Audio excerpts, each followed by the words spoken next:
இந்த உலகத்திலே அநேக புஸ்தகங்கள் உண்டு. சரித்திர சம்பந்தமான புஸ்தகங்கள், தத்துவம் சார்ந்த புஸ்தகங்கள், புரட்சிகரமான புஸ்தகங்கள், பழமையான வேதங்கள், இதிகாசங்கள், புராணங்கள், இலக்கியங்கள் உண்டு. மற்ற புஸ்தகத்திற்கும் இந்த பரிசுத்த வேதாகமத்துக்கு இருக்கிற பெரிய வித்தியாசம் என்ன தெரியுமா? இந்த பரிசுத்த வேதாகமம் தான் பரிசுத்தத்தை முக்கியப்படுத்தி பேசுகிற ஒரே ஒரு புஸ்தகம்.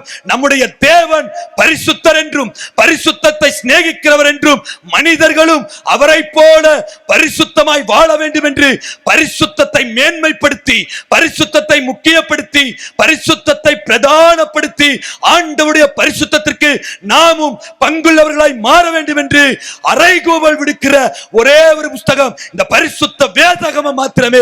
தேவன் இந்த புஸ்தகத்தை நம்முடைய கரங்களில் கொடுத்திருக்கிறார். இந்த பரிசுத்த வேதாகமத்தை தலைக்கு மேல உயர்த்தி, ஆண்டவரே இந்த வேதத்தை எங்களுக்கு தந்ததற்காக உமக்கு நன்றி என்று சொல்லுங்கள். ஹல்லேலூயா.